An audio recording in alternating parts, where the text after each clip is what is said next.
Hello बच्चों, क्या हाल चाल। तो लास्ट क्लास में हम लोगों ने क्या देखा था? एप्लीकेशन, डायमेंशन का एप्लीकेशन, जिसमें हम लोगों ने पढ़ा था प्रिंसिपल ऑफ होमोजेनिटी और डायमेंशन इन इक्वेशन। तो उसमें हम लोगों ने देखा था कि बहुत सारे अननोन क्वांटिटीज को फाइंड आउट किया था हम लोगों ने, ठीक है, with the help of principle of homogeneity of equation in dimension. Today we will see whether we are able to check the any equation whether it is correct or not। कहने का मतलब है कि हम लोग देखेंगे किसी इक्वेशन का करेक्टनेस चेक करेंगे with the help of dimension. Dimension की मदद से हम लोग क्या करने वाले हैं, तो इक्वेशन करेक्ट है या नहीं है। लेकिन ये बहुत ज्यादा हेल्प नहीं करता है किसी इक्वेशन को फाइंड आउट करने में कि क्या वो सही है या नहीं है। इसके कुछ रीजन ये है कि हम लोग कांस्टेंट वैल्यू का या कोई प्रोबेबिलिटी कांस्टेंट हो गया, कांस्टेंट वैल्यू हो गया, या कोई ट्रिगोनोमेट्रिकल फंक्शन है, लॉगरिथमिक फंक्शन है, इन सब का डायमेंशन नहीं निकाल पाते क्योंकि ये सारा डायमेंशन लेस होता है ना। तो चलिए एक एग्जांपल से समझते हैं। सपोज कि हमारे पास एक बहुत ही हम लोग 9th क्लास में भी पढ़े हैं इस इक्वेशन को, मोशन ऑफ इक्वेशन, ठीक है।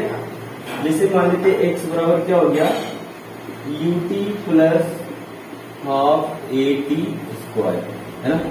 यहाँ x क्या है, तो डिस्प्लेसमेंट या बोल सकते हैं position of a particle at any time interval t। Whether u is क्या है, तो इनिशियल वेलोसिटी, t है टाइम, और a है acceleration of the particle, and t हो गया टाइम। तो हम कैसे पहचानेंगे कि ये दिया गया इक्वेशन गलत है या सही है? तो हम लोग प्रिंसिपल ऑफ होमोजेनिटी और डायमेंशन इन इक्वेशन की मदद से हम लोग देखेंगे ये इक्वेशन क्या, होमोजेनिटी इक्वेशन क्या बोलता है कि अगर कोई इक्वेशन सही है तो उसके दोनों तरफ का टर्म का डायमेंशन क्या होगा, तो बराबर होगा। तो लेट अस चेक वेदर सारे टर्म का ये आता है कि नहीं, डायमेंशन इक्वल आता है कि नहीं। तो x क्या है, x का अगर चेक करें तो x का डायमेंशन क्या होगा, तो x का डायमेंशन लेंथ के बराबर होगा, यानी कि L, ठीक है। UT का डायमेंशन क्या होगा, UT का डायमेंशन हो जाएगा, U क्या होता है, तो वेलोसिटी, तो length per unit time into time cancel हो जाएगा, ये लेंथ हो गया, है ना, ये लेंथ आ गया, यानी कि UT का भी डायमेंशन क्या हो गया, तो L के बराबर है, यानी डिस्प्लेसमेंट के बराबर है, या बोल सकते हैं डिस्टेंस के बराबर है। AT का स्क्वायर, क्योंकि half AT square, half AT square का डायमेंशन क्या होगा, तो हाफ एक नंबर है, कांस्टेंट नंबर, इसका डायमेंशन नहीं होता है ना। तो डायमेंशन किसका होगा, तो डायमेंशन होगा AT स्क्वायर का। AT स्क्वायर क्या है, एक्सेलरेशन, एक्सेलरेशन का डायमेंशन क्या होगा, तो LT पे पावर -2 और टाइम का डायमेंशन T स्क्वायर, तो क्या हो जाएगा, ये L के बराबर डायमेंशन हो जाएगा, L के बराबर। यानी देख रहे हैं कि इस इक्वेशन में लेफ्ट हैंड साइड पे जो टर्म है x है, उसका डायमेंशन L आ गया। राइट साइड में जो इक्वेशन का टर्म है ut, उसका भी डायमेंशन L है कि नहीं। और जो दूसरा एक टर्म है हाफ at स्क्वायर, इसका भी डायमेंशन क्या हो गया, L के बराबर। तो हम ये कह सकते हैं कि दिया गया इक्वेशन क्या है, करेक्ट है, यानी कि डायमेंशनली ये इक्वेशन क्या गया, करेक्ट हो गया। That means that is the given equation, the given equation is dimensionally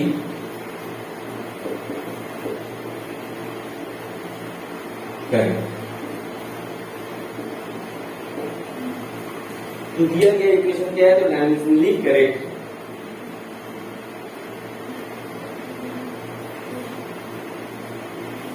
ठीक है, इसी इक्वेशन को थोड़ा क्या करते हैं, मॉडिफाई करते हैं, देखते हैं कि वो इक्वेशन का डायमेंशन क्या आता है। हाँ, मान लेते हैं क्या करते हैं, इस हाफ को हटा देते हैं, हाफ को हटा देते हैं, तो फिर से जो डायमेंशन आने वाला है वो क्या होगा, x का डायमेंशन L होगा, UB का डायमेंशन L होगा, और AT स्क्वायर का भी डायमेंशन क्या होगा, तो ये L ही आने वाला है। लेकिन हमें ये पता है कि ये जो दिया हुआ इक्वेशन ये सही नहीं है। x बराबर ut प्लस हाफ at हो सर, हाफ at स्क्वायर होता है, ना कि x बराबर ut प्लस at स्क्वायर होता है। तो इस तरह से देख सकते हैं कि ये गलत इक्वेशन को भी क्या करता है, डिटेक्ट कर लेता है, यानी क्या कर देता है, करेक्ट बता देता है। जो कि क्या है, ओरिजिनल इक्वेशन क्या है, x बराबर ut plus half at square, लेकिन क्या ये इस इक्वेशन को भी वेरीफाई कर देता है, यानी बताता है कि ये भी क्या है, सही इक्वेशन है। तो ये इसका डिमेरिट है ना, कि गलत इक्वेशन को भी क्या करता है, ये सही बताता है, डायमेंशनली करेक्ट हो जाता है। ठीक है, तो इस तरह से इसका एक लिमिटेशन है कि ये कांस्टेंट वैल्यू का, कांस्टेंट टर्म का डायमेंशन नहीं निकाल पाता है, जिसकी वजह से ये इक्वेशन क्या है, गलत हो गया है। कि डायमेंशनली वैसे इक्वेशन को भी सही कर देता है जो कि एक्चुअली वो इनकरेक्ट है। तो इस तरह से हम देखते हैं कि x बराबर ut प्लस at का क्या एक गलत इक्वेशन है, लेकिन ये क्या करता है, सही बता देता है ना। तो इसका ये लिमिटेशन हो गया। अब कुछ और इक्वेशन की तरफ चलते हैं हम लोग।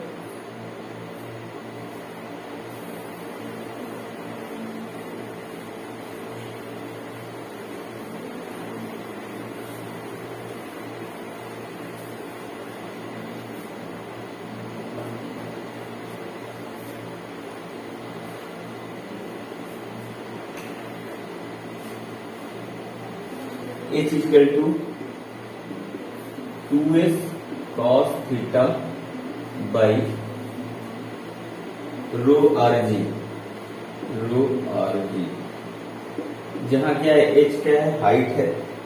एक्चुअली ये इक्वेशन है कैपिलरी ट्यूब में वाटर का कितना हाइट चढ़ेगा, है ना, सरफेस टेंशन का ये इक्वेशन है कि कैपिलरी ट्यूब में हाइट ऑफ लिक्विड क्या होगा, तो वो 2s into cos theta by rho R G के बराबर। ठीक है, अब देखेंगे ये इक्वेशन सही है या नहीं है। जहां क्या क्या है, h दिया हमें क्या है, h है हाइट है, h जो क्या है तो सरफेस टेंशन है,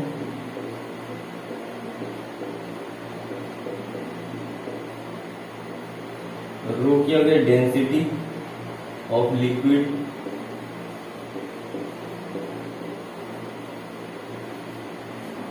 आर क्या हो गया, radius of capillary tube, G जहां क्या है, acceleration due to gravity, acceleration due to gravity. चलिए चेक करते हैं कि ये करेक्ट है या नहीं है।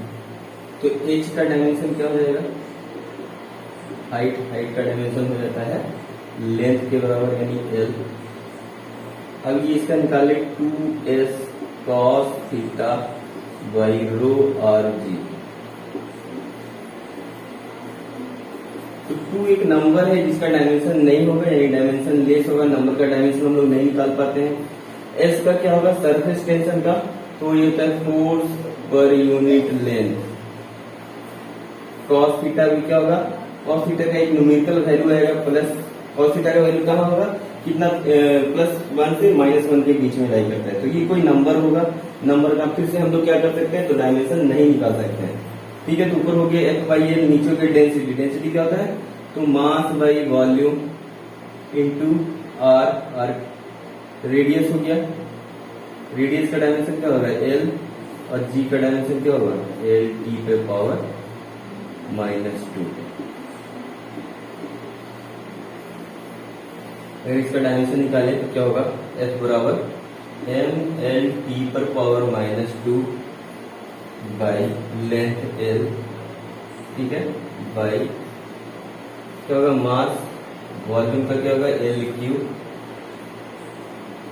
इंटू L इंटू L/t पर पावर -2। L से L स्क्वायर कैंसिल हो गया, ये ऊपर जाएगा तो इससे कैंसिल हो जाएगा, m से m कैंसिल हो गया, t पे पावर -2 यहाँ इससे कैंसिल हो गया, तो क्या बचा, लास्टली बचा l के बराबर। ये क्या हो गया, ये जो इक्वेशन लिखा हुआ है वो डायमेंशनली क्या है, करेक्ट है।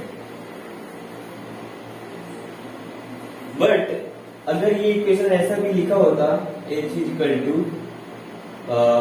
s रो आर जी, तभी ये जो इक्वेशन क्या हो जाता है, डायमेंशनली करेक्ट हो जाता है ना।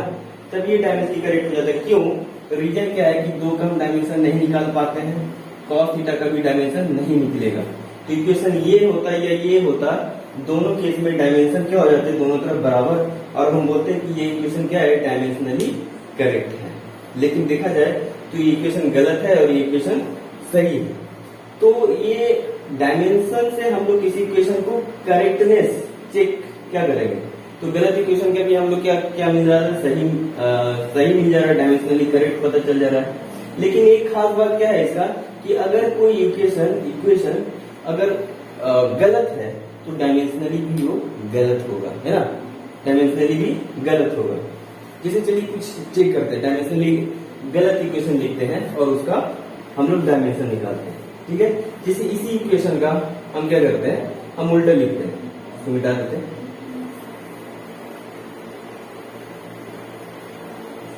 इसको लिख दे रो आर जी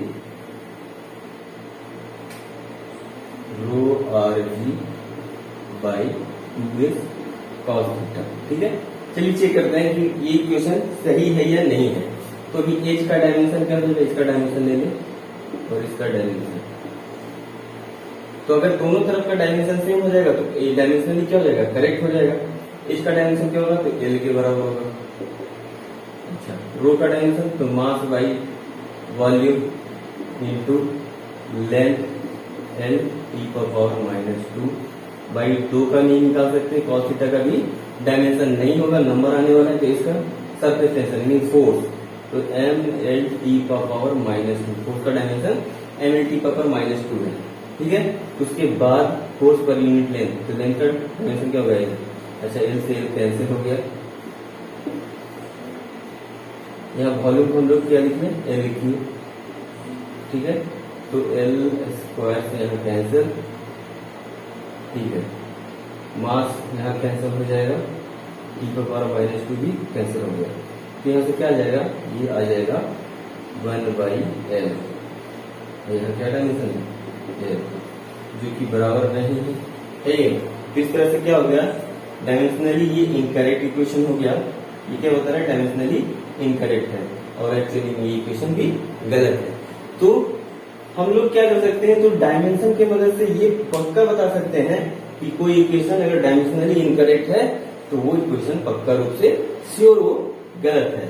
लेकिन अगर कोई इक्वेशन सही है और गलत है लेकिन उसका क्या है, तो डायमेंशनली क्या आ रहा है, सही आ रहा है, तो हम ये कह नहीं सकते हैं कि कोई इक्वेशन सही है या गलत, सही है पक्का रूप से सही है कि नहीं। हाँ, लेकिन अगर कोई डायमेंशनली इनकरेक्ट है तो श्योरली क्या हो गया, इनकरेक्ट इक्वेशन हो गया। यानी कि हम इससे डायमेंशन की मदद से श्योर ये बता सकते हैं कि कोई इक्वेशन गलत है या नहीं है। हाँ, सही है ये नहीं बता सकते हैं। देखिए ये इक्वेशन और जो पहले लिखा था इक्वेशन, दोनों का डायमेंशन सेम आ रहा है और दोनों में क्या कहते हैं, डायमेंशनली करेक्ट हो जा रहा है। लेकिन ये वाला इक्वेशन क्या है, गलत है, जबकि इसका जो रिवर्स वाला इक्वेशन है ये सही है ना। इस तरह से हम किसी कोई इक्वेशन सही है ये परफेक्ट रूप से नहीं बता सकते हैं, लेकिन अगर कोई इक्वेशन श्योरली गलत है ये पक्का रूप से बता सकते हैं अगर वो डायमेंशनली इनकरेक्ट हो जाता है, ठीक है। चलिए नेक्स्ट हम लोग कुछ और प्रॉब्लम करते हैं।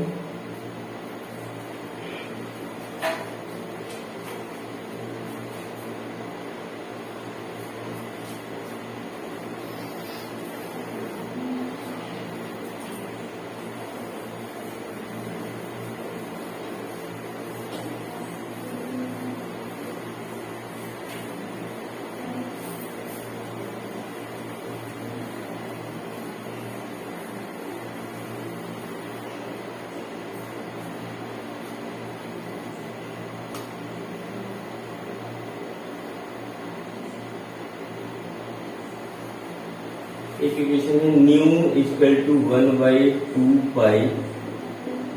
इंटू अंडर रूट mgl/i,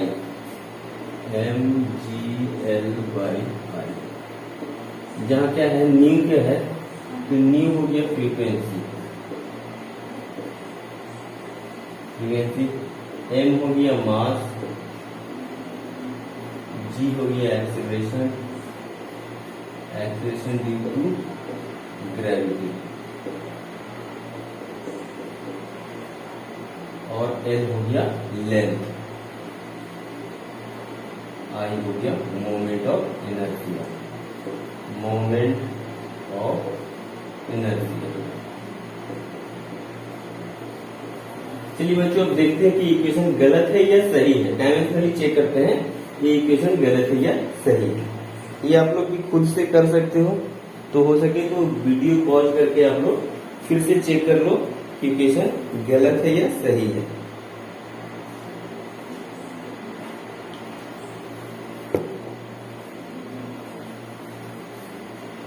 अगर ये इक्वेशन डायमेंशनली करेक्ट है तो दोनों तरफ का जो डायमेंशन आना चाहिए वो सेम आना चाहिए। तो चलो न्यू का डायमेंशन और बराबर होना चाहिए 1/2 pi under root M G L by are.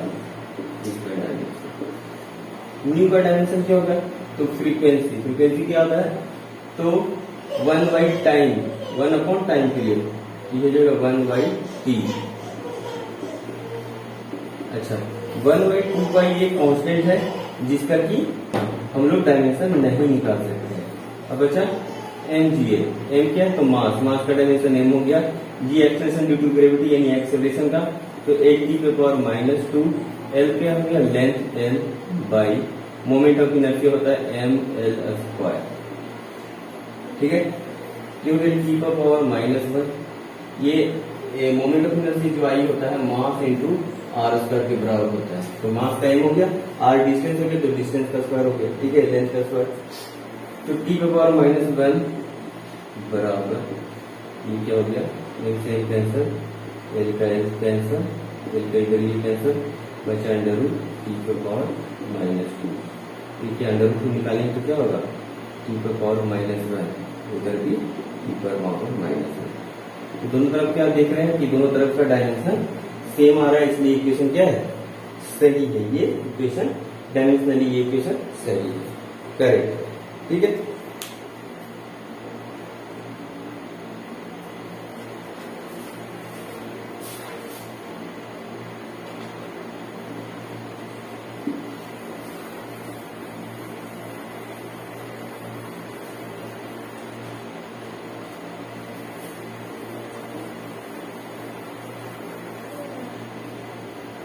एक वेलोसिटी ऑफ साउंड का इक्वेशन है, न्यूटन के द्वारा जो दिया गया इक्वेशन है वेलोसिटी ऑफ साउंड का, वो है प्रेशर बाई डेंसिटी।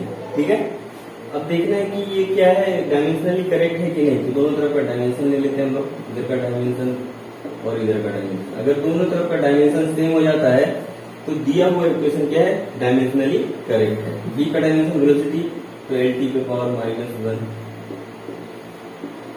प्रेशर का डायमेंशन अंडर रूट, प्रेशर का डायमेंशन क्या होता है? फोर्स पर यूनिट एरिया, तो mL⁻⁻2 और एरिया का हो जाएगा L square by density, mass by volume, mass का m, वॉल्यूम का क्या हो जाएगा?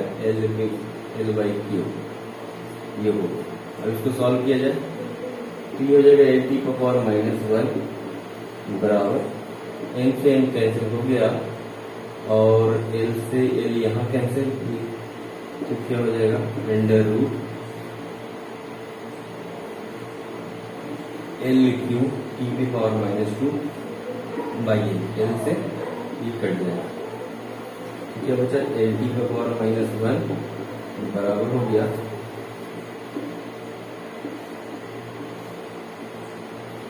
L² t⁻⁻2। अगर इसका अंडर रूट निकालें तो क्या आने वाला है? l⁻⁻1, जो कि लेफ्ट हैंड साइड का जो डायमेंशन है वो राइट हैंड साइड के डायमेंशन के बराबर है, इसलिए ये गिवन इक्वेशन है वो डायमेंशनली क्या है? तो करेक्ट। ठीक है,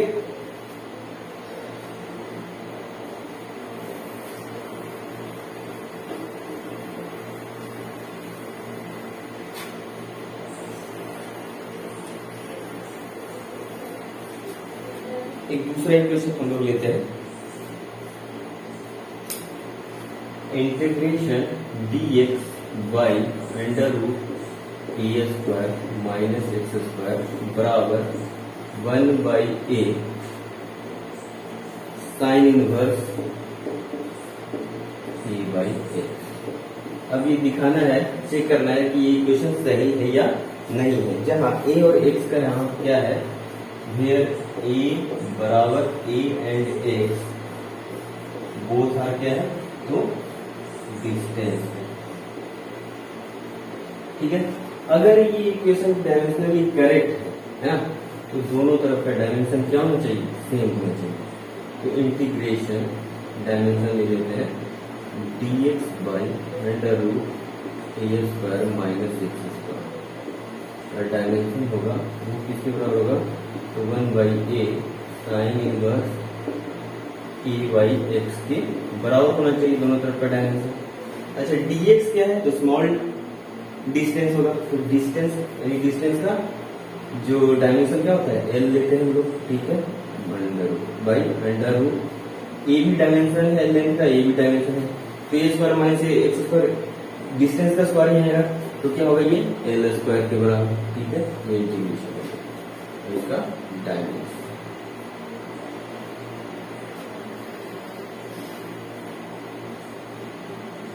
क्या है 1/a का डायमेंशन एल।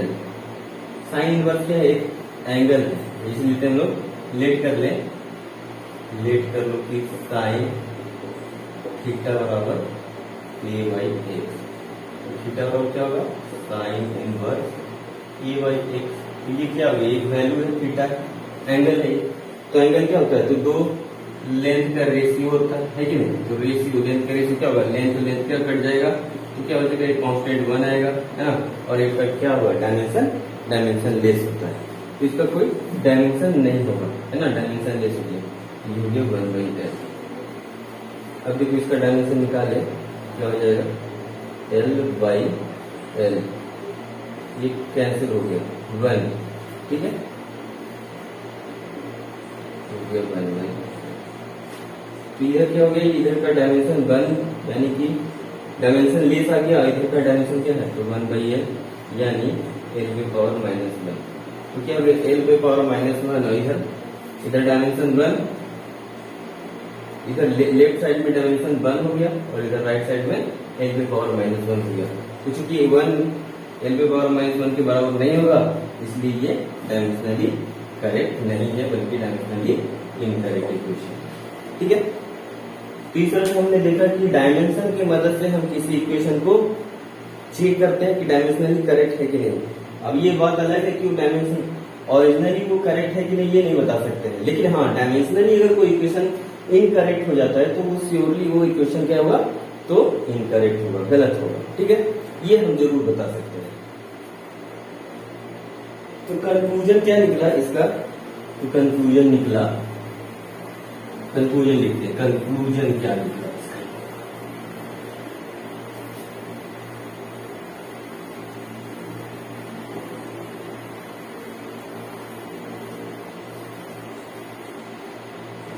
कंक्लूजन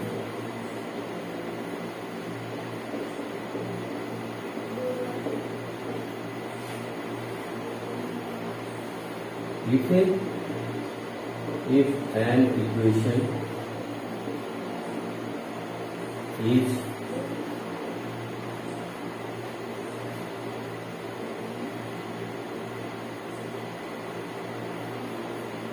लिख सकते हैं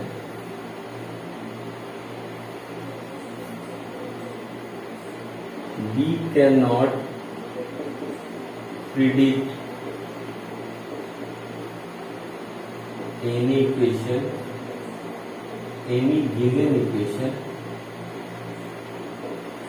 is correct, equation is correct. हम लोग ये प्रिडिक्ट नहीं कर सकते कि कोई इक्वेशन करेक्ट है, लेकिन बट करेक्ट डायमेंशनली हम लोग नहीं कर, but we can surely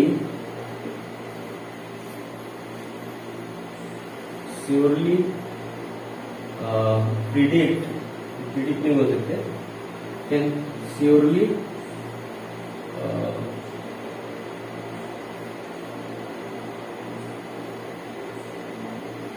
say that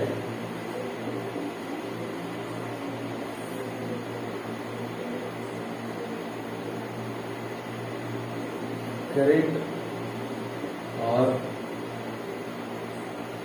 you cannot predict any equation is surely correct with the help of dimension. But we can surely say that if any equation is dimensionally,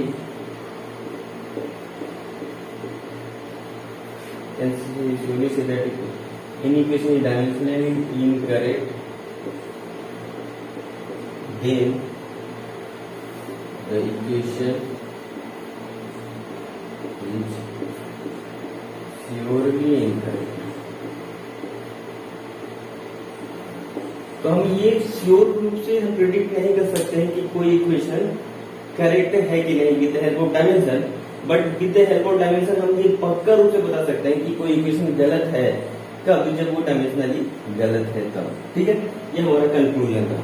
ठीक है, अगर हम इसे बैठाकर अब हम लोग दूसरे यूज कर चलते हैं। दूसरा यूज क्या है? सेकेंड यूज नंबर सेकेंड, यानी कि यूज एप्लीकेशन ऑफ डायमेंशन का सेकेंड पार्ट, यानी कि क्या और हम लोग इसका एप्लीकेशन देख सकते हैं कि यूनिट कन्वर्जन, इसमें यूनिट कन्वर्जन।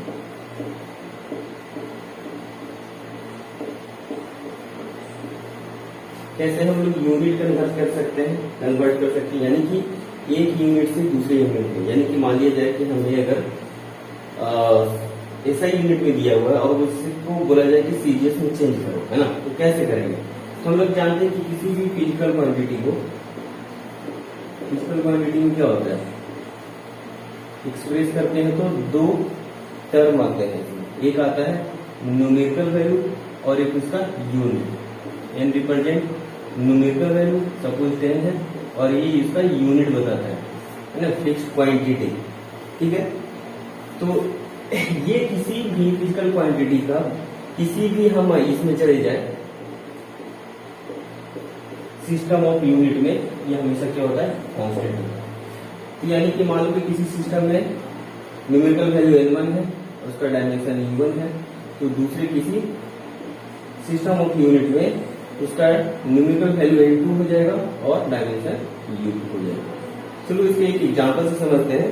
सपोज दैट हमको एक न्यूटन दिया गया है, एक न्यूटन बराबर पूछता है कि इसको चेंज करो, चेंज 1 न्यूटन इन आर्ग में चेंज करना। आर्ग क्या है? तो एक सीजीएस यूनिट है किसका, सॉरी आर्ग एनर्जी पर है, ये डाइन में चेंज करना है कि 1 न्यूटन बराबर कितना डाइन होता है। तो हम लोग क्या करेंगे, चलो इसका सहारा लेंगे N1 U1 और N2 U2 का। तो 1 न्यूटन न्यूमेरिकल वैल्यू कितना हो जाएगा? अच्छा, पहले हम लोग ये न्यूटन किसका यूनिट होता है, तो फोर्स का। तो फोर्स का पहले हम लोग डायमेंशन निकाल लेते हैं। फोर्स का डायमेंशन क्या होगा, हो जाएगा mLT का पावर माइनस। चलिए अब ये वाला है, इसको यूज कर लेते हैं। तो यहाँ 1 न्यूटन न्यूमेरिकल वैल्यू क्या है, 1, ये हो गया 1, N1 का वैल्यू 1 इंटू U1 में क्या होगा, डायमेंशन हो जाएगा, m की जगह लिखेंगे M1, L की जगह L1, T की जगह T1 का पावर माइनस 2। अब इसको किस में चेंज कर रहे हैं, तो सीजीएस में। सीजीएस में इसका डाइन होता है। डाइन क्या होता है, तो होता है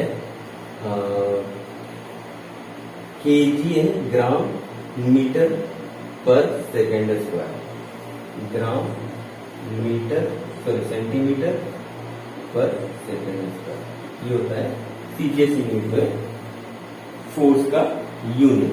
ठीक है, तो डाइन क्या है हमको नहीं पता, मान लेते हैं N2 डाइन। डाइन क्या है भाई, डाइन यहाँ यूनिट क्या होगा, तो चेंज हो जाएगा M2 L2 T2 के पावर माइनस 2। ठीक है, अब देखते हैं M1 क्या होगा, ऐसा यूनिट में मास क्या लेते हैं केजी, तो 1 kg।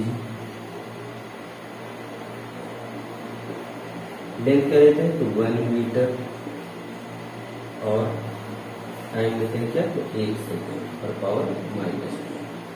N2 क्या होगा नहीं मालूम, N2 सीजीएस में मास क्या लेते हैं तो ग्राम, N2 सेंटीमीटर 1 सेंटीमीटर टाइम इधर देखा जाए तो 1 सेकेंड पर पावर -2 दोनों तरफ कॉमन है, ये कट जाएगा। ठीक है, अब N2 का वैल्यू क्या आने वाला है,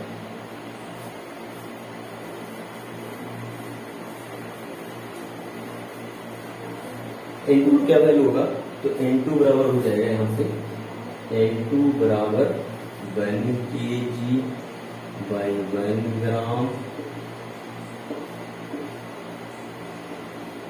1 मीटर बाई 1 सेंटीमीटर, बस सेकंड तो कट गया।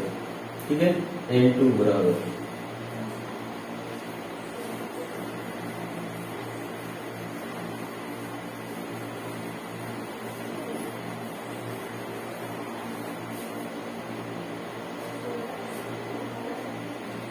तो अब क्या करो, या तो केजी को ग्राम में चेंज करो या ग्राम को केजी में चेंज करो, मीटर को सेंटीमीटर में चेंज करो या सेंटीमीटर को मीटर में चेंज करो, तभी एक न्यूमेरिकल वैल्यू आने वाला है। केजी केजी कट जाएगा या ग्राम ग्राम कट जाएगा। अगर मीटर को सेंटीमीटर में चेंज कर लेते तो सेंटीमीटर सेंटीमीटर कट जाएगा। तो चलो हम केजी को ग्राम में चेंज कर लेते हैं। 1 केजी बराबर कितना ग्राम होगा 1000 ग्राम और 1 ग्राम। ठीक है, ओके। अब यहाँ क्या है 1 मीटर बराबर 100 सेंटीमीटर बाई 1 सेंटीमीटर। अभी सेंटीमीटर सेंटीमीटर कैंसिल, ग्राम ग्राम कैंसिल, यूनिट कैंसिल हो गया। अब सिर्फ न्यूमेरिकल वैल्यू बचेगा तो क्या होगा 10⁵, यानी N2 का वैल्यू आ गया 10⁵। दैट मीन्स 1 न्यूटन जो होगा वो 10⁵ डाइन के बराबर। क्लियर?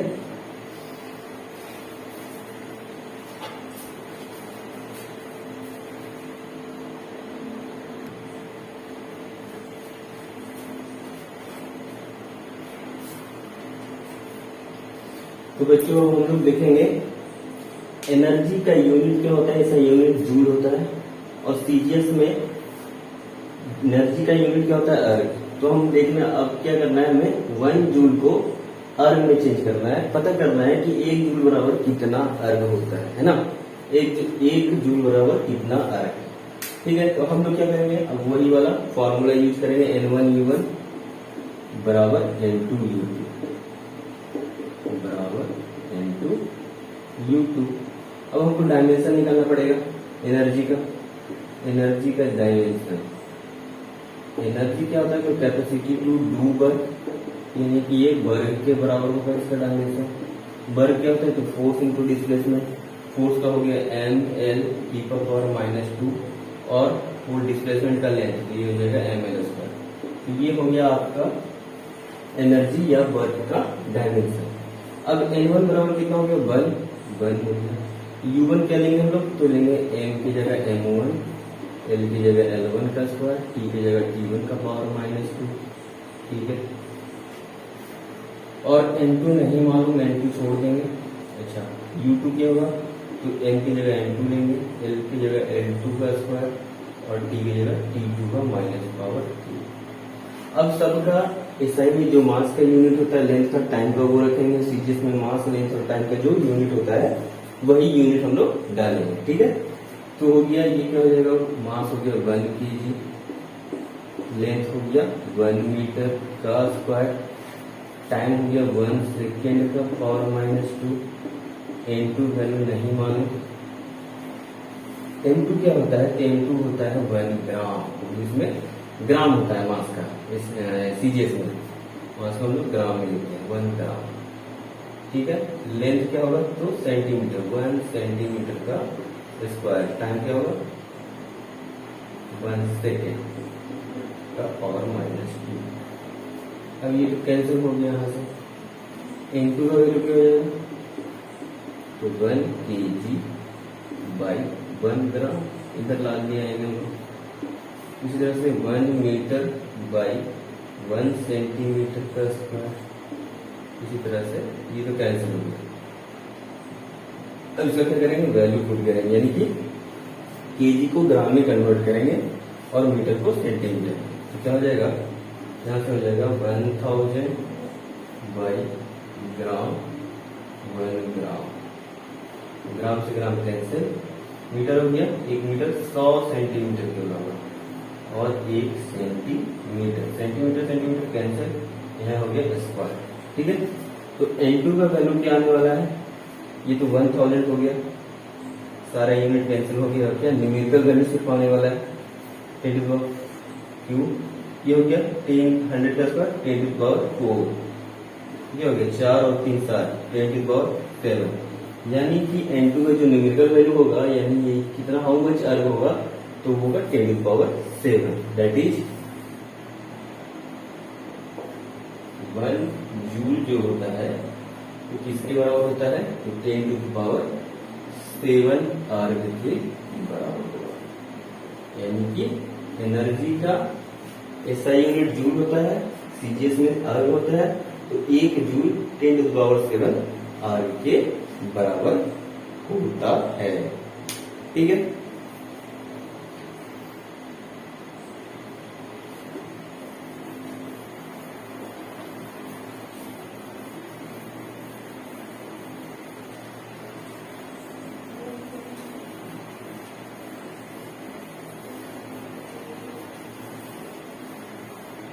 तो बच्चों आज का लेक्चर हम लोग यहीं तक करते हैं समाप्त। नेक्स्ट लेक्चर में हम लोग जानेंगे कैसे दो या दो से ज्यादा फिजिकल क्वांटिटीज के बीच में रिलेशन कैसे डिड्यूस या एस्टेब्लिश करते हैं, वो सीखेंगे। ठीक है, और भी जो बचा हुआ प्रॉब्लम है आज का, वो उसमें कल करेंगे, क्योंकि वीडियो बहुत ज्यादा बड़ा हो जाता है।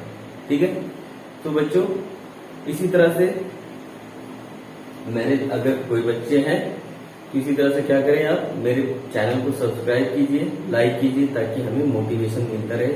आप देख रहे हैं कि किस तरह से हम मेहनत कर रहे हैं, तो कम से कम इसका लाइक्स और सब्सक्राइब तो बनता है, ताकि हम नेक्स्ट वीडियो फिर इसी उत्साह से लेके आ सकें। तब तक के लिए शुभ रात्रि।